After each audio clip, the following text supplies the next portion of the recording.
What's up YouTube, Charmin here coming at you guys with a brand new Star Wars Battlefront video. And today I'm super excited because it's December 1st and it is the official release for the free DLC Star Wars Battlefront: The Battle of Jakku.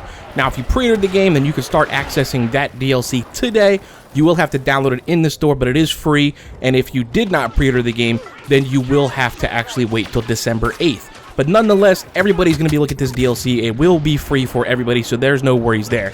Now, with this DLC, you get the Battle of Jakku, which is, the new game mode called Turning Point, and you're going to get the Jakku world that you can play on, which actually you can play every game mode on Jakku, but Turning Point can only be played on Jakku. So it's pretty cool. It's actually a brand new game mode, and I'm going to show you exactly how this game mode's played. What you're watching here is video from the Rebel perspective, okay? So I'm going to do a video as well on the Imperial side so you can see both sides. You can see a full match and see how it's supposed to be played. But there is actually multiple different waves, I should say. There's 3 points on the first objective, okay? And you need to actually attack these points. You only have to claim one of these points. So although you see 3 different control points, again, all you have to do is claim one of these points and you get to move down the field. There's 4 different objectives down the field, and basically your goal is to get all the way to the end.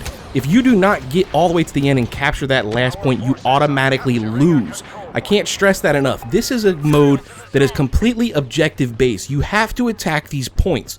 If you do not attack these points, you're going to lose automatically no matter who kills how many people just because you didn't claim the last objective.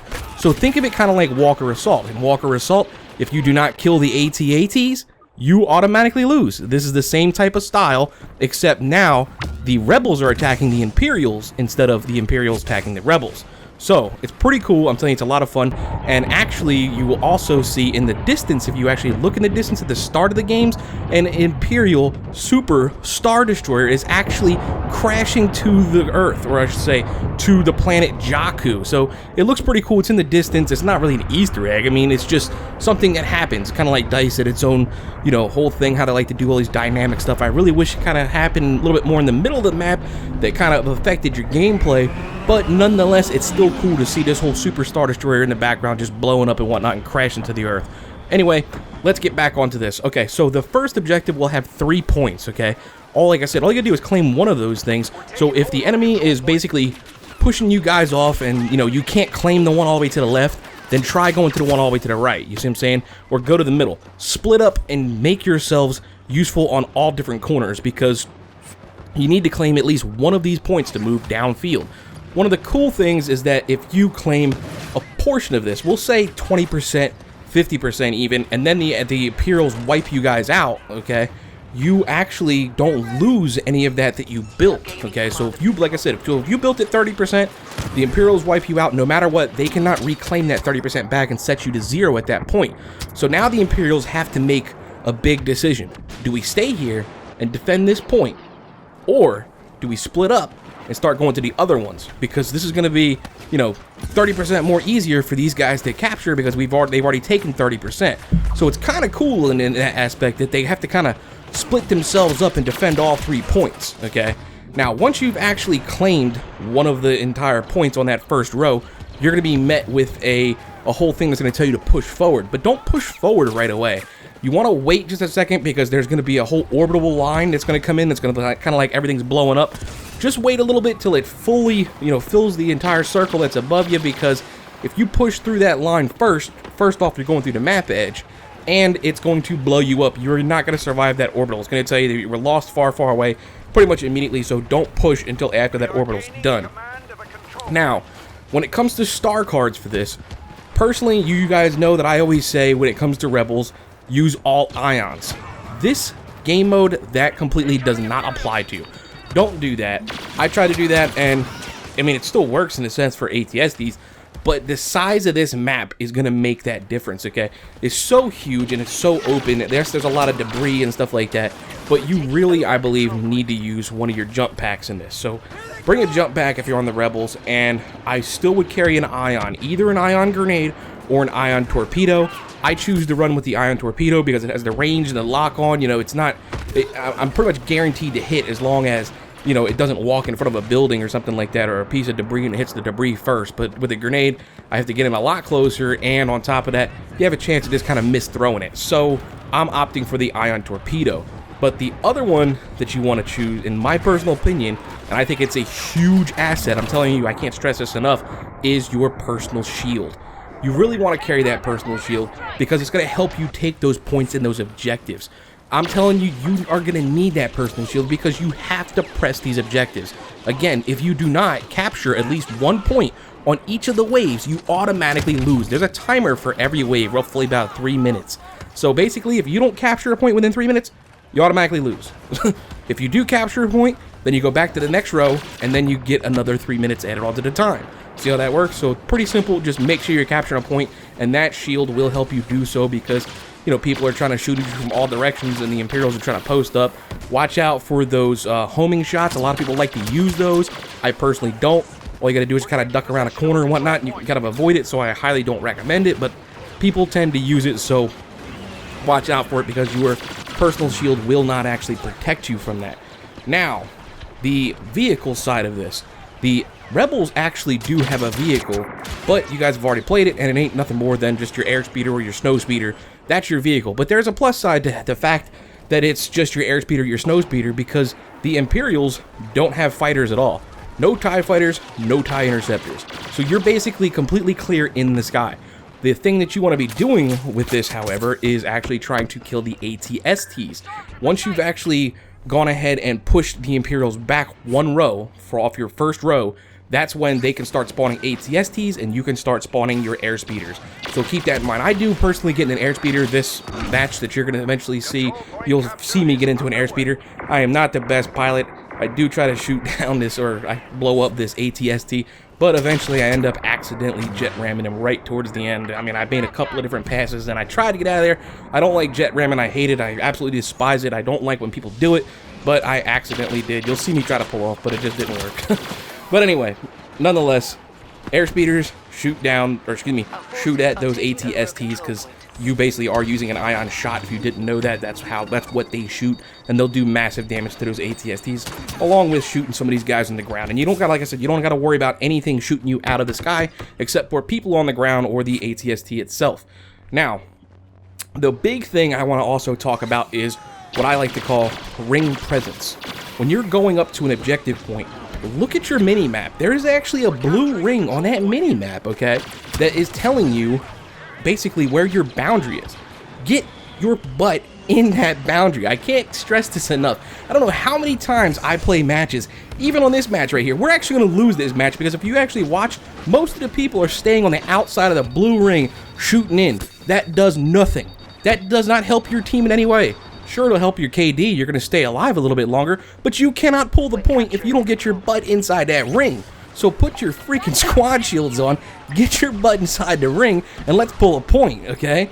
The more people you have inside the point, the faster it builds. It builds up to the speed of 5 people. After that, you're not building any faster, but it does help because if, we'll say 7 people, for example, the Imperials bring in 5 people, now you're building at the speed of 2. You see how that works? So you need to bring as many people in as you can, especially on that final last point, because there's only 1 point at the end. The pattern is 3 points on the first wave, 2 points on the second wave, 2 points on the third, and 1 point on the final wave. Get that point or you are going to lose. So I can't stress it enough. Squad shields and get your butt in the point. Watch for that ring. It's crazy. I'm telling you, it's mind-blowing how many people want to stay outside the point and snipe and worry about their KDs when you're playing an objective game. So please, please, please, I can't stress it enough. Get inside the point. This, my friends, is basically my quick breakdown on how the game mode's played, you know, a couple of star cards and whatnot, and I hope you guys have enjoyed it. Let me know if you guys have actually played this map or played this game mode. I think it's a lot of fun, so I'm telling you, it's really cool. I go like 30-18 in this match, and we still lose because people are not pushing that objective. Don't wait to the last minute to try to grab the objective. Get in there as soon as possible. Anyway, guys, hope you guys enjoyed the video. Hope you guys enjoyed the rest of the match. Like I said, you got any questions or whatnot, you guys enjoyed the video, let me know. And if you guys really enjoyed it or whatnot, go ahead and please slap that like button down below, and don't forget to subscribe to join the Charmin today. And you guys are more than welcome to go ahead and comment below and follow me on my Twitter to stay up to date with all my YouTube videos. I'm Charmin, and as always, thanks for watching, and y'all come back now, you hear?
point will soon be ours.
Taking command of the last control point. Watch for enemy movement. Be ready for hostiles.